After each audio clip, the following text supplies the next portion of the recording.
You know that feeling when you wake up to 247 unread messages in a group chat and your stomach immediately drops?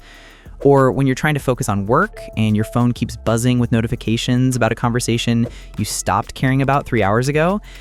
If you've ever felt overwhelmed, anxious, or genuinely annoyed by group chats, you're not alone. And no, you're not antisocial. There's actual psychology behind why group chats can feel so exhausting. Today, we're diving deep into the science of why group chats trigger our brains in ways that make us want to throw our phones out the window. Let's get into it. The notification overload problem.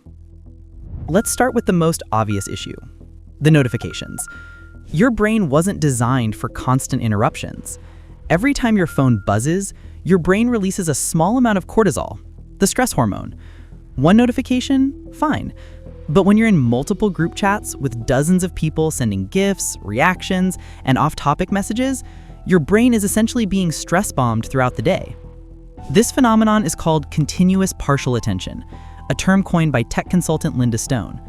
Your brain never fully focuses on anything because it's constantly monitoring for the next ping. Studies show that it takes an average of 23 minutes to fully refocus after an interruption. So when your group chat pings every few minutes, you're never actually getting back to a state of deep focus. But here's where it gets interesting. Your brain can't distinguish between an important message and someone sending their 20th meme of the day. Every notification triggers the same neural response, the same little spike of, this might be important. It's like crying wolf, except the wolf is just someone asking, where should we eat, for the third time this week. The diffusion of responsibility. Ever notice how questions in group chats go unanswered? Someone asks, can anyone help me move this weekend? And suddenly everyone goes silent? That's not because your friends are terrible people. It's a psychological phenomenon called the diffusion of responsibility. And it's the same reason why bystanders don't help in emergencies when there's a crowd. When a message is sent to a group, your brain unconsciously thinks someone else will respond. And guess what? Everyone else is thinking the exact same thing. The larger the group, the less responsible each individual feels. This is why a question in a group of 15 people might go completely ignored, but if someone asks you the same thing one-on-one, you'll respond immediately. This creates a weird paradox. Group chats were designed to make communication easier, but they often make it harder to get actual responses. You end up feeling both overwhelmed by messages and ignored when you need something. It's the worst of both worlds. The social pressure cooker. Group chats create a unique form of social anxiety that didn't exist before smartphones. There's the pressure to respond quickly enough so you don't seem like you're ignoring people, but not so quickly that you seem like you have nothing better to do. You're constantly calculating. Is this message important enough to warrant a response? Will people think I'm rude if I don't react? Did I respond to the last message but not this one, and now it's weird? Then there's the dreaded read receipt situation. When 12 people can see that you've read a message, the pressure to respond becomes intense. Even if you're busy, even if you don't have an opinion about where the group should meet for dinner, that little red indicator turns into a spotlight on you. Psychologists call this social surveillance, and it creates a constant low-level anxiety. You're being watched, even in casual conversations. Your participation, or lack thereof, is on display for everyone to judge. It transforms casual chatting into a performance, and performances are exhausting. The async conversation chaos. Here's something that makes group chats particularly maddening. They're async conversations trying to mimic synchronous communication. In other words, people are jumping in and out at different times, responding to messages from hours ago while others have moved on to completely different topics. Your brain has to work overtime to track multiple conversation threads happening simultaneously. Someone's still talking about lunch plans from this morning. Someone else is sharing a work complaint.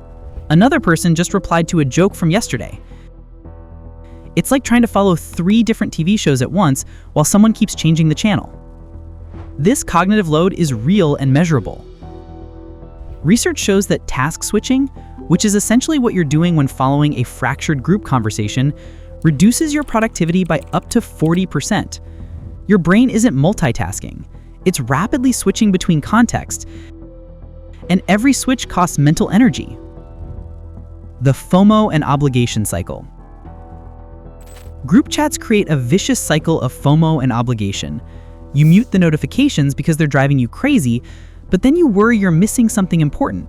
So you check periodically, see 83 new messages, feel overwhelmed, and either force yourself to scroll through them all or feel guilty about marking them as read without actually reading them. This taps into something psychologists call social grooming theory. In primate groups, grooming serves to maintain social bonds. In human digital spaces, staying active in group chats serves the same function. When you don't participate, you genuinely do risk weakening those social connections. Your brain knows this on some level, which is why opting out feels so hard, even when the chat is making you miserable. The obligation feels real, because in a sense it is real. Studies on digital communication show that people who don't respond in group settings are often perceived as less friendly, less reliable, and less interested in the relationship.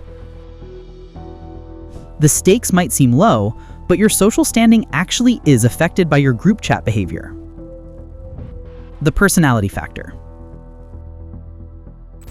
Not everyone hates group chats equally, and personality plays a huge role. If you're an introvert, group chats are essentially an extrovert's paradise and your personal nightmare. Introverts recharge through solitude and one-on-one interactions. Group chats provide neither.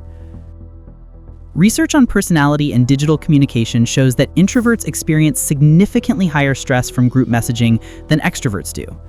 The constant social stimulation, the multiple voices competing for attention, the inability to step away without consequences, these are all draining for people who need quiet and depth to feel energized.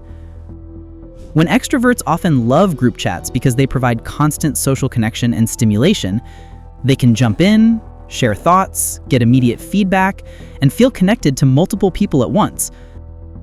What feels like chaos to an introvert feels like energy to an extrovert.